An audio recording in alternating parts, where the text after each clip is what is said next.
Colonel لیچی اپنے زخمی بازو کو ایک رومال کے ذریعے گردن میں لٹکائے بڑے اطمینان سے کرسی پر بیٹھا سگریٹ پھونک رہا تھا۔ ایک جارج کے علاوہ اب یہ خطرناک گروہ ختم ہی سمجھو، اس نے کہا، اور جارج کی گرفتاری بھی بس 1-2 دن کی بات ہے۔ میرا خیال ہے کہ اس کی گرفتاری اتنی آسان نہیں ہوگی، کوریڈن نے جواب دیا۔ اگر اس کے پاس کافی مقدار میں پاؤنڈز ہیں تو وہ کوئی موٹر بوٹ یا ہوائی جہاز کرائے پر لے کر ملک سے باہر فرار ہو سکتا ہے، مگر یہ سب باتیں اب رالنس کے سوچنے کی ہیں۔ جہاں تک ہمارا تعلق ہے ہم اپنا کام ختم کر چکے ہیں۔ ٹھیک کہتے ہو، تم نے بہرحال اپنا فرض بہت اچھی طرح انجام دیا ہے، کرنل بولا۔ میرین نے مجھے بتایا ہے کہ تم نے کس طرح اپنی جان خطرے میں ڈال کر اسے بچایا ہے، میں اس کے لیے تمہارا ممنون ہوں۔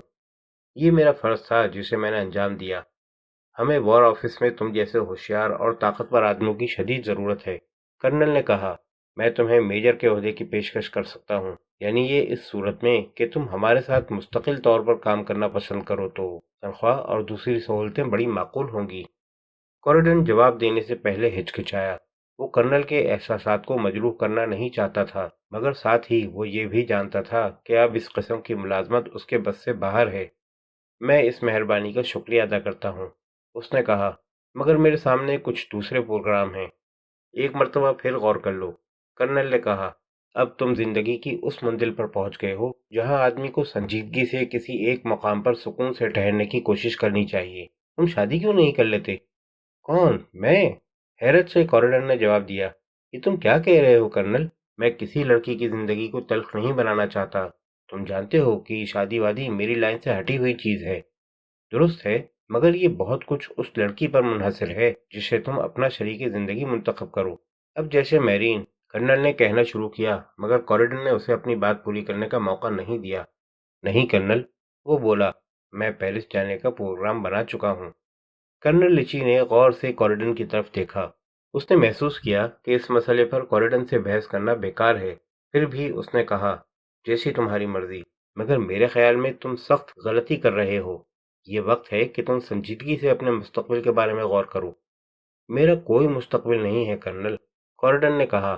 اس کے علاوہ میں نے اپنے آپ سے وعدہ کیا ہے کہ 40 سال کی عمر تک پہنچنے سے پہلے میں اپنے بینک میں 1 لاکھ پاؤنڈ ضرور جمع کرا کے رہوں گا، اور اس وقت میری عمر 38 سال کی ہو چکی ہے۔ دروازہ کھلا اور انسپکٹر رالنس اندر داخل ہوا۔ میں نے اپنا جال پھیلا دیا ہے، وہ کرسی پر بیٹھتے ہوئے بولا۔ اب صرف جارج کے اس میں پھنسنے کی دیر ہے۔ کیا جارج کے پاس کچھ دولت بھی ہے؟ کرنل لیچی نے پوچھا۔ ہاں، خیال تو ہے۔ ڈاکٹر ہومر کے کہنے کے مطابق 50,000 پاؤنڈ کی رقم ہر وقت جارج کے دفتر کے سیف میں ہنگامی حالات کے لیے موجود رہتی تھی، اور جب ہم نے اس کے دفتر کی تلاشی لی تو وہاں کوئی رقم نہیں تھی۔ مجھے امید ہے کہ تم جارج کو اس گراں قدر رقم کے ساتھ پکڑنے میں کامیاب ہو جاؤ گے، کوریڈن نے مسکرا کر رالنس سے کہا۔ کیوں نہیں؟ ڈاکٹر ہومر کی مدد سے ہمیں بہت سی کارآمد باتیں معلوم ہو چکی ہیں۔ ہم نے اس عورت کو بھی گرفتار کر لیا ہے جس نے مسٹر لسٹر پینچ پر گولی چلائی تھی، چنانچہ اب تم پر قتل کے سلسلے میں کوئی شبہ نہیں ہے۔ شکر ہے، کوریڈن چہک کر بولا۔ اچھا، لورین فیڈا کی بھی کوئی خبر ہے یا نہیں؟ ہم نے اسے رہا کر دیا ہے۔ اس وقت وہ میفیئر ہوٹل میں مقیم ہے، مگر جلد ہی یہ ملک چھوڑ کر جانے والی ہے۔ پولیس نے اس سلسلے میں اس کی ہر ممکن مدد کا وعدہ کیا ہے۔ کوریڈن چلنے کے لیے اٹھ کھڑا ہوا۔ اچھا، تو پھر اب میں رخصت چاہتا ہوں، اس نے کہا اور کرنل کی طرف دیکھ کر بولا۔ میرا معاوضہ تم میرے بینک کی پیرس برانچ میں جمع کرا دینا، اور اگر آئندہ کبھی اس طرح کا کوئی موقع درپیش ہو تو مجھے زحمت دینے کی کوشش مت کرنا۔ میں اب وار آفس کی ملازمت سے بالکل اکتا چکا ہوں۔ جب وہ کرنل سے ہاتھ ملا کر رخصت ہو گیا تو رالنس نے کرنل سے کہا، مجھے احساس ہوتا ہے کہ کوریڈن کچھ نہ کچھ ضرور چھپا رہا ہے۔ پتہ نہیں اس کے دماغ میں اب کون سی سازش تیار ہو رہی ہے۔ جب تک وہ پیرس نہ چلا جائے مجھے اس کی نگرانی کرانی پڑے گی۔ ضرور، کرنل لیچی نے جواب دیا۔ مجھے اندیشہ ہے کہ وہ جارج کے قبضے سے 50,000 پاؤنڈ حاصل کرنے کے چکر میں ہے۔ خیال رکھنا، اگر وہ یہ رقم حاصل کر بھی لے تب بھی اسے ملک سے باہر نہ لے جانے پائے۔ کوریڈن باہر نکل رہا تھا تو سیڑھیوں پر اس کا سامنا میرین سے ہو گیا۔ کیا تم نے انکل لیچی کی پیشکش منظور کر لی ہے؟ میرین نے بےتابی سے پوچھا۔ کیسی پیشکش؟